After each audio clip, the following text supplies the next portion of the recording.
Okay, we are on chapter 8 of the Westing game. We're actually going to read this chapter in two parts because it's kind of a long chapter, and I just thought that would be a good way to do it. So here's the first part of chapter 8, The Paired Heirs. During the night, Flora Baumbach's itsy-bitsy snowflakes raged into a blizzard. The tenants of Sunset Towers awoke from clue-chasing, blood-dripping dreams, bound in twisted sheets and imprisoned by 15-foot snowdrifts. No telephones, no electricity. Snowbound with a murderer. The slow procession looked like some ancient mysterious rite as partner sought out partner on the windowless stairs, and silent pairs threaded through the corridors in the flickering light of crooked color-striped candles, the product of Turtle's stint at summer camp. "These handmade candles are both practical and romantic," she said, peddling her wares from apartment door to frighten tenants at 7 a.m. Oh, it's only Turtle. "And the colored stripes tell time, which is very handy if your electric clock stopped. Each stripe burns exactly 1/2 hour, more or less. 12 stripes, 6 hours. How much?"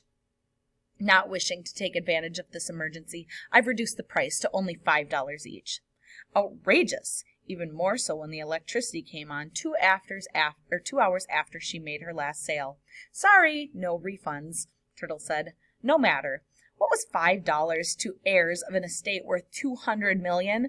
Clues, they had to work on those clues. Behind closed doors, whisper, someone may be listening."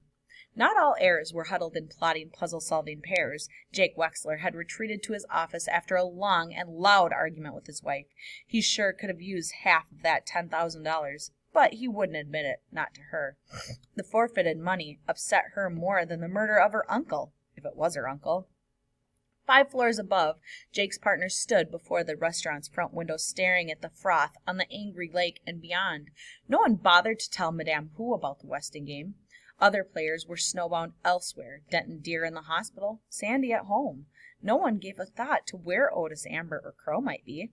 But Seidel Pulaski was there, thumping her crutch against the baseboards as she limped through the carpeted halls on the arm of her pretty partner.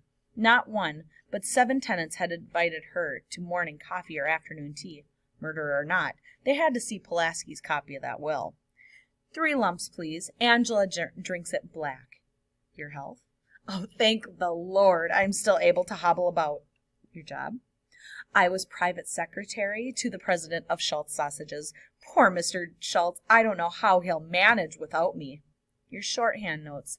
Thank you for the refreshments. I must hurry back for my medication. Come, Angela. One heir had not invited them in, but that didn't stop Seidel Pulaski from barging into apartment 2D. Hi, Chris. Just thought we'd pop in to see how you're doing.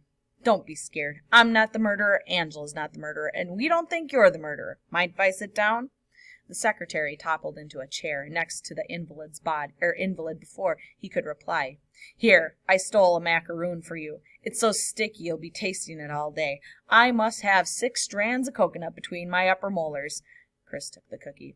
Just look at that smile. It could break your heart. Angela wished her partner had not said that. It seemed so insensitive, so crude. But at least Seidel was talking to him, which was more than she was able to do. Angela, the unfortunate one, standing like a dummy. I know Denton wants to work on the clues with you. He's snowbound too. You ver pretty. How did pretty come out? He meant to say nice. Chris bent his curly head over the geography book in his lap. She wasn't laughing at him. It was all right to ask her because she was going to marry his partner. Wa are grans. Angela did not understand. Chris fanned the pages of the book to a picture of a wheat field.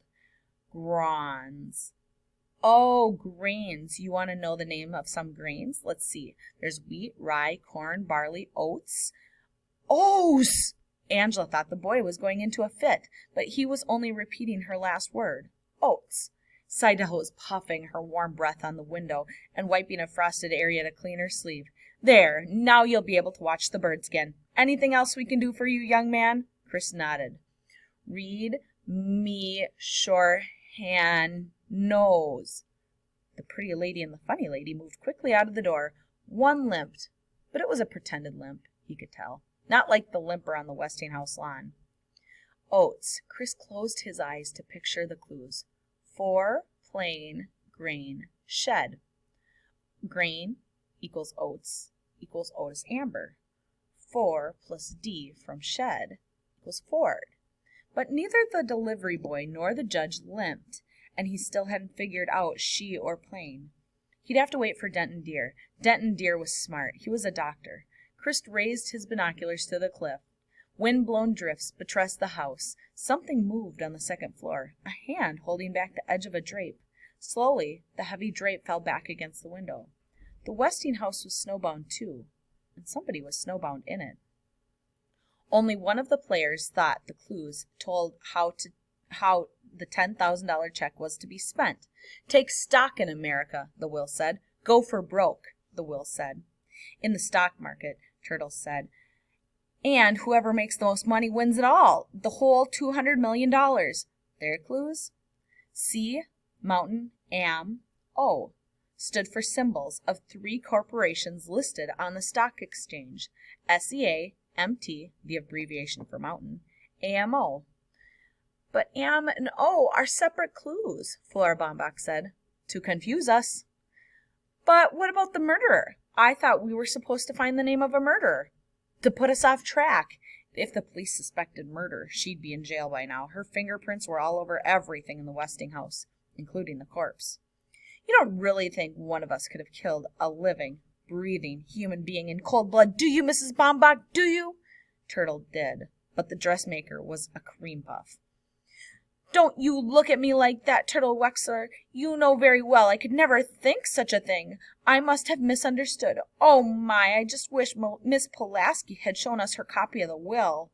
Turtle returned to her calculations, multiplying numbers of shares times price, adding a broker's commission, trying to total the sums to the $10,000 they had to spend.